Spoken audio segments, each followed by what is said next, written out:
La danse des vivants raconte l'histoire d'un jeune homme d'une vingtaine d'années qui se réveille amnésique à la fin de la guerre, choqué par un obus, un shell shock. Il a tout à fait oublié son passé, son nom, qui était sa famille. Il ne se souvient de rien, mais il a gardé ses connaissances intellectuelles, un certain nombre, et son aptitude aux langues. Il parle aussi bien le français que l'allemand. Ce qui va l'amener à se retrouver utilisé par les services secrets français qui vont lui donner l'identité d'un mort allemand et l'infiltrer dans l'armée allemande que la France se suspecte, à juste raison, de préparer la revanche, puisque les Allemands ne supportent pas l'idée qu'ils ont perdu la guerre. Ils considèrent qu'ils ne l'ont pas perdue et ils ne rêvent que d'une seule chose, la revanche, en tout cas les militaires.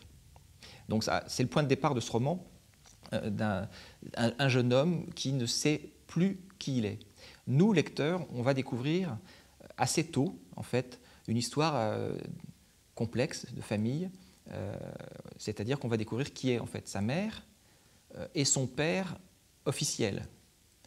Il est le fruit d'un amour illégitime entre une Française alsacienne et un Allemand. En créant ce personnage qui s'appelle Charles en français et à qui on donne l'identité d'un mort qui s'appelle Gustav Lerner, un Allemand, ce personnage, sans mémoire, est aussi délivré de toute forme de préjugés. Il n'est pas patriote, il n'est pas un nationaliste. Il est presque pur, c'est un Candide.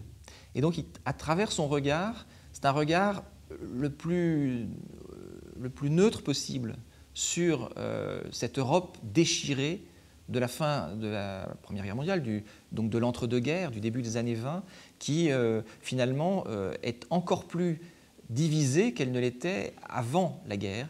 Et j'ai trouvé qu'effectivement, c'était une façon de mettre un peu en miroir avec notre époque actuelle le danger des nationalismes en Europe qui conduisent systématiquement aux guerres. C'est une histoire avec beaucoup de personnages de fiction et un certain nombre de personnages réels.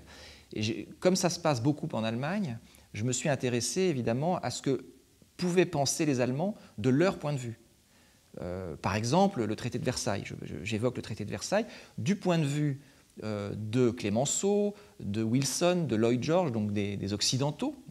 Les Allemands, à l'époque, parlaient des autres en disant les Occidentaux.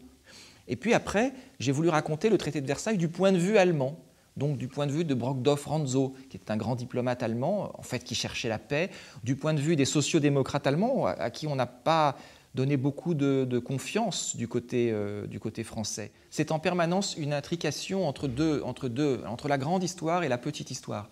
Ce qui m'intéresse le plus, c'est la vie des gens. C'est d'être toujours au niveau de pensée, de regard, de sentiment des gens de l'époque. L'histoire, la grande histoire pour elle-même et vue d'aujourd'hui ne m'intéresse pas. Ce qui m'intéresse, c'est de me replonger dans ce que les gens à l'époque pouvaient ressentir. C'est pour ça que les deux sont profondément liés. Et d'ailleurs, pour me nourrir avant d'écrire, je lis beaucoup de mémoires, de journaux intimes de l'époque, c'est-à-dire tout ce qui est vécu au niveau de cette époque-là. Le temps passé n'est pas passé. J'essaye de le traiter comme un temps présent. C'était de penser un petit peu comme les gens de cette époque pouvaient le faire. Le seul qui pense un peu différemment, c'est évidemment mon héros, donc ce Charles, puisque lui est délivré de ses préjugés et il peut avoir un regard finalement moderne, un regard neuf sur les choses. Le titre, La danse des vivants, c'est un petit peu ce que je disais précédemment, c'est-à-dire que ça montre l'intrication étroite entre les événements de la grande histoire et les événements de la petite histoire. C'est un vivant, Charles, et c'est les vivants, les survivants, toute cette génération de l'entre-deux-guerres qui essaye de se reconstruire que je voudrais raconter.